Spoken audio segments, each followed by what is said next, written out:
I'm going to share some insights on the issue of research uptake in India based on this 1.5 years of work with the Gates Foundation. As a public health researcher and as the lead for a portfolio of learning and evaluation grants that largely focus on the health portfolio of the Gates Foundation, I'm going to sort of limit my comments to our work specifically in the health domain. So the Gates Foundation is engaged in supporting evidence-informed decision-making in India in several different ways. We partner with and enhance the capacities of bureaucrats to use analytical tools and approaches in decision-making. We're contributing to the generation of insights through representative population-level data on health and development issues, as well as through the implementation of research and evaluations. So for example, currently we're supporting the evaluation of an information communication technology-enabled real-time monitoring intervention, which has been introduced through the Integrated Child Development Scheme of the Women and Child Development Ministry of the Government of India. This is a large-scale evaluation.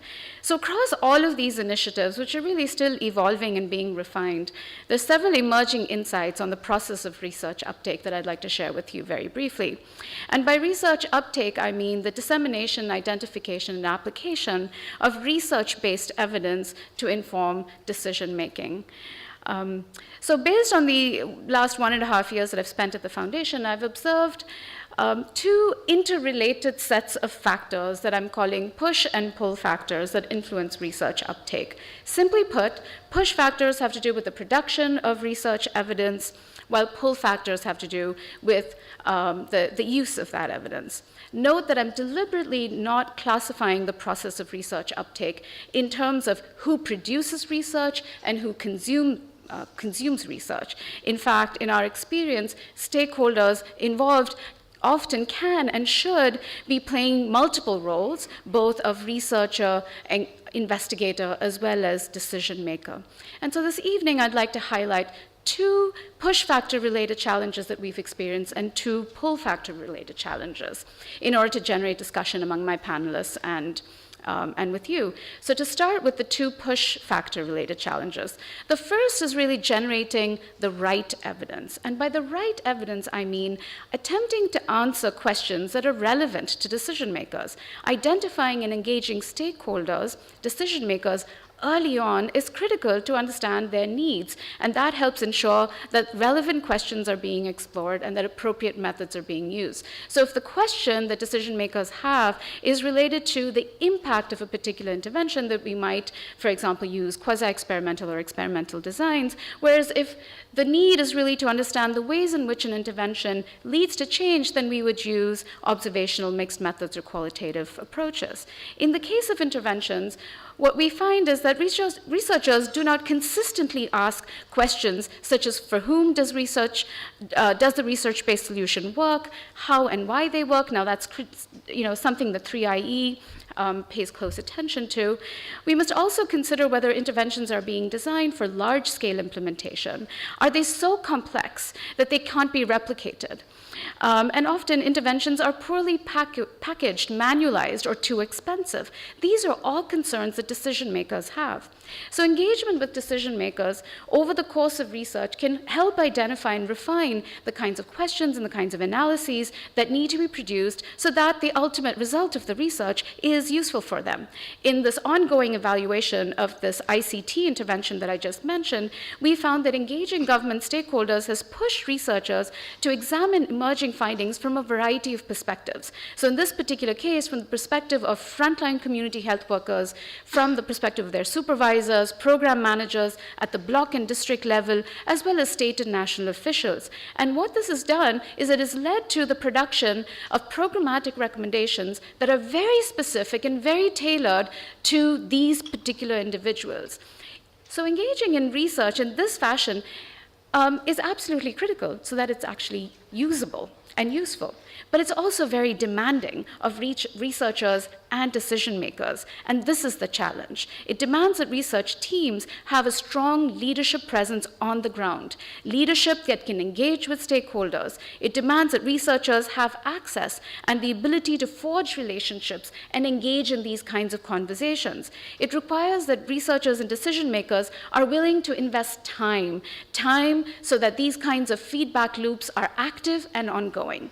It also means that researchers need to be flexible and creative, but also such that they are responsive, but at the same time that they maintain their academic freedom and research rigor. Now, what we've learned as funders of research is that we play a very critical role in our choice of researchers and research teams. It's up to us to ensure that we have adequate leadership on the ground. This means investing in organizations, Indian organizations that have deep roots and a commitment to being here.